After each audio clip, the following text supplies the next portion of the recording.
ओम गणेशाय नमः। ओम नमः शिवाय। मैं निखिल ज्योतिष आचार्य आप सभी का मेरे चैनल पे पुनः स्वागत करता हूँ।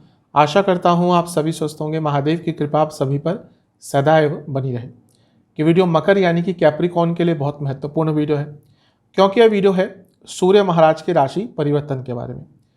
सूर्य यानी कि सन 17 जुलाई 2023 को राशि परिवर्तन करेंगे और आपके लिए आपके सप्तम भाव यानी कि कर्क में प्रवेश कर जाएंगे। और सूर्य एक दिन में 1 डिग्री चलते हैं, इसलिए करीबन 1 महीने के लिए वो 17 अगस्त तक आपके सप्तम भाव में ही स्थापित रहेंगे। सूर्य प्रकाश के कारक है। सूर्य के बिना तो सृष्टि चल ही नहीं सकती। सूर्य प्रताप के कारक है, सूर्य प्रभाव के कारक है, सरकारी कार्यों के कारक है, पॉलिटिक्स के कारक है, पिताजी के कारक है। बहुत चीज़ों का कारकत्व तो सूर्य महाराज के अंदर है। इसलिए जब भी उनका राशि परिवर्तन होता है चीज़ें बदलती हैं।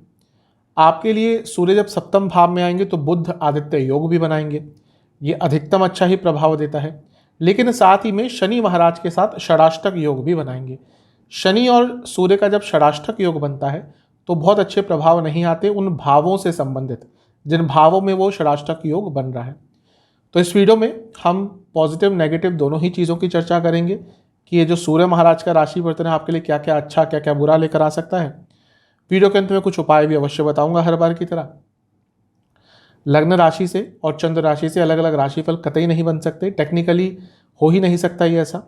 ये आपके ऊपर है आप कहाँ से ऑब्जर्व करना चाहते हैं। मेरा हमेशा से मानना है कि यदि आपको अपनी लग्न राशि पता है तो ऑब्जर्व कीजिए, बहुत अच्छे रिजल्ट मिलेंगे। जिनको अपनी लग्न राशि नहीं पता और चंद्र राशि से देखना चाहते हैं उनके लिए भी गाइडेंस का काम अवश्य करेगा, लेकिन राशिफल यदि आप अपनी लग्न राशि से देखेंगे आपको रिलेटेबल रिजल्ट मिलेंगे। तो शुरुआत करते हैं इस महत्वपूर्ण वीडियो का मकर के लिए। अब देखिए सूर्य आपके सप्तम भाव में आकर बैठ जाएंगे। सप्तम भाव क्या है? सप्तम भाव आपका सोशल स्टेटस क्या है, आपका पब्लिक स्टेटस क्या है, आपकी पॉपुलैरिटी, आपका रिकॉग्निशन, आपका सोशल लाइफ में कितना प्रभाव है, इन सब चीज़ों के कोई कारक है तो वो सप्तम भाव है। और सूर्य भी कहीं ना कहीं जब भी किसी भाव में आता है तो उसको प्रकाशित करते हैं। और सूर्य सप्तम भाव में आकर सप्तम भाव को प्रकाशित करेंगे और उनकी सप्तम दृष्टि लग्न पर है, यानी कि आपके ऊपर भी पूरा सूर्य महाराज का प्रकाश रहेगा। तो ये महीना मकर के लिए श्रेष्ठ किस चीज़ के लिए है? ये महीना है रिकॉग्निशन के लिए, ये महीना है पद प्राप्ति के लिए, ये महीना है पॉलिटिक्स में आगे बढ़ने के लिए, ये महीना है सोशल लाइफ को इम्प्रूव करने के लिए, ये महीना है अपनी गुडविल बनाने के लिए, ये महीना है अपना नाम बनाने के लिए। क्योंकि सप्तम भाव के सूर्य इन सब चीज़ों में आपको अच्छा प्रभाव देकर जाएंगे। जैसा मैंने कहा लग्न को देखेंगे, सूर्य प्रकाश के कारक है, साथ ही में सूर्य ज्ञान के कारक है। इसलिए गायत्री मंत्र का जाप किया जाता है जो सूर्य देवता के लिए कहीं ना कहीं एक मंत्र है।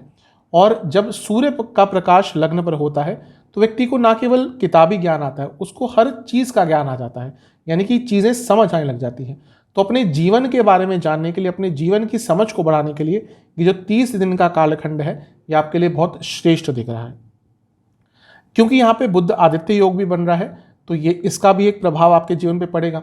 अब देखिए बुध आपके लिए क्या है। बुध आपके लिए छठे भाव के स्वामी है और बुध आपके लिए भाग्य स्थान के स्वामी है। तो भाग्य स्थान के स्वामी सूर्य के साथ मिलकर जब लग्न को देखेंगे तो भाग्य का साथ मिलेगा। और क्योंकि सूर्य प्रकाश के कारक है तो आपका भाग्य कई गुना चमकेगा। और क्योंकि बुध छठे भाव के भी स्वामी है और सप्तम भाव में सूर्य के साथ बैठे हैं। सूर्य क्या है? सरकार है। और बुध क्या है? जो अदालती कार्रवाई होती है, डॉक्यूमेंट्स होते हैं, वकील आदि होते हैं, एडवोकेट्स। तो आपका कोई कोर्ट केस आदि यदि चल रहा था तो उसमें चीज़ें आपके फेवर में जाने के पूरे योग बन रहे हैं। वैसे भी जो सप्तम भाव होता है वो हमारे ओपोनेंट्स का होता है। तो जब सूर्य यहाँ पे आते हैं तो हमें अपने ओपोनेंट्स के ऊपर विजय दिलाते हैं। और क्योंकि बुध आदित्य योग जिसपे बुध छठे भाव के स्वामी है उनका सप्तम भाव में योग हो गया, यानी कि कुछ भी आपकी कानूनी कार्यवाही चल रही थी, कुछ भी आपके लीगल केसेस चल रहे थे, सिविल हो या क्रिमिनल, उन सब चीज़ों में आपको अच्छा प्रभाव अवश्य मिलेगा। तो ये सारी अच्छी चीज़ें हैं। कुछ और अच्छे पॉइंट्स यहाँ पे सूर्य महाराज दे सकते हैं आपको। क्या? 10वें भाव से 10वें में है, यानी कि रिकॉग्निशन मिलेगा कार्य क्षेत्र में। मैंने शुरू में पद प्राप्ति की बात करी थी। यदि आपकी प्रमोशन ड्यू थी, ये वो महीना है जहाँ पे थोड़ी सी यदि आप बातचीत करेंगे अपने सीनियर से, अपने मैनेजमेंट से, तो पद प्राप्ति आपको हो सकती है। ये स्थान चौथे से चौथा है। प्रॉपर्टी खरीदने के लिए समय बहुत अच्छा है, स्पेशली यदि आप लोन पे कोई प्रॉपर्टी या इवन लोन पे कोई वाहन खरीदना चाह रहे थे उसके लिए 30 दिन का समय बहुत अच्छा है। ये स्थान पंचम से तीसरा है, स्टूडेंट्स अपनी बुद्धिमत्ता से बहुत अच्छा कुछ हासिल कर पाएंगे। और ये जो भाव है ये भाग्य स्थान से 11वां है, यानी कि आपके पिताजी को कुछ ना कुछ लाभ प्राप्त होगा। उनका कुछ कार्य अटक रहा था, उनका कुछ अदालती कार्य अटक रहा था, उनका कुछ पैसे का कार्य अटक रहा था, वो इस 30 दिन के समय में पूर्ण हो सकता है। क्योंकि सप्तम भाव बिजनेस का भी होता है और यहाँ पे बुध भाग्य स्थान के स्वामी है और सूर्य के साथ बैठे हैं, तो बिजनेस के लिए भी ठीक ठाक है। लेकिन बिजनेस में आपके खर्चे आने वाले 30 दिन में बहुत बढ़ने वाले हैं। पैसा अवश्य आएगा लेकिन खर्चे भी आपके थोड़े बढ़ेंगे, थोड़ी इनकंसिस्टेंसी रहेगी, यानी कि पैसा आएगा एकदम, फिर कुछ दिन बिल्कुल नहीं आएगा, थोड़ा काम अटक जाएगा। तो बिजनेस में धन के हिसाब से अच्छा है लेकिन कंसिस्टेंसी के हिसाब से थोड़ा नेगेटिव प्रभाव आपको प्राप्त हो सकता है। सूर्य के इस गोचर का जो सबसे नकारात्मक प्रभाव पड़ेगा वो पड़ेगा मैरिड लाइफ पर, क्योंकि मैरिड लाइफ के लिए सूर्य कभी भी अच्छा रिजल्ट नहीं देते।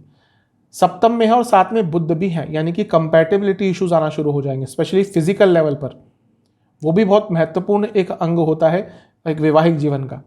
तो फिजिकल कंपैटिबिलिटी के कारण प्रॉब्लम्स आना शुरू हो जाएंगे। घर में या आप दोनों के जो आपसी संबंध है उसमें एक बैर सा रहेगा, दुश्मनी सी रहेगी, दूर होते जाएंगे। आप खुद देखेंगे कि 17 जुलाई के बाद आप दोनों के बीच में दूरियां बढ़ती जाएंगी। तो मैरिड लाइफ पर इसका बहुत अच्छा प्रभाव नहीं होगा। जो लोग रिलेशनशिप में हैं उनके बीच में फिर भी कम्युनिकेशन थोड़े अच्छे स्तर पर होना शुरू हो जाएगी, लेकिन मैरिड लाइफ के लिए समय अच्छा नहीं है। साथ ही में घर में भी माहौल अच्छा नहीं रहा करेगा। घर में छोटी छोटी बातों पर बहस हो सकती है, अपनों से बैर हो जाएगा, अपनों से दूरी आ जाएगी। तो मैरिड लाइफ पर सूर्य महाराज के इस राशि परिवर्तन का अच्छा प्रभाव नहीं आएगा। अदरवाइज तो अधिकतम चीज़ों में अच्छा ही प्रभाव लाते हुए दिख रहे हैं। स्टूडेंट से एक चीज़ कहूँगा कि ये वो समय है जब आप अपने आप को बहुत ऑर्गेनाइज कर सकते हैं, आप अपनी संगत बदल सकते हैं, आप अपने एनवायरनमेंट को थोड़ा चेंज कर सकते हैं। तो स्टूडेंट्स के लिए ये जो राशि परिवर्तन है बहुत अच्छे प्रभाव लाएगा। तो ये जो सारे नेगेटिव पॉइंट्स हैं, सारे पॉजिटिव पॉइंट्स हैं, इनको दिमाग में रखिएगा, पॉजिटिव पॉइंट्स का लाभ उठाइएगा, नेगेटिव पॉइंट से थोड़ा बच के रहिएगा। जहाँ तक सेहत की बात है, किडनी की प्रॉब्लम तंग कर सकती है, लिवर की कोई प्रॉब्लम है उसकी दिक्कत बढ़ेगी, स्किन डिसऑर्डर्स हो सकते हैं और पेट की बीमारियां आपको बहुत तंग करेगी। हड्डियों से संबंधित भी कोई बीमारी आपको या प्रॉब्लम आपको तंग कर सकती है। उपाय क्या करना है, आपको एक पात्र में जल लेना है, उस जल में आपको कुछ अक्षत यानी कि पूरे चावल के दाने डालने हैं और एक जायफल डालना है। इस जल को आपको सूर्य महाराज को अर्पण करना है और अर्पण करते हुए ओम भास्कराय नमः मंत्र का जाप करना है। ये उपाय कर लेंगे तो सकारात्मकता में वृद्धि होगी, नकारात्मकता में कमी आएगी। आशा करता हूं कि वीडियो आपके काम आएगी। चैनल पे नए हैं सब्सक्राइब कीजिए, वीडियो को लाइक कीजिए। मिलता हूं अगली वीडियो में, तब तक के लिए ओम नमः।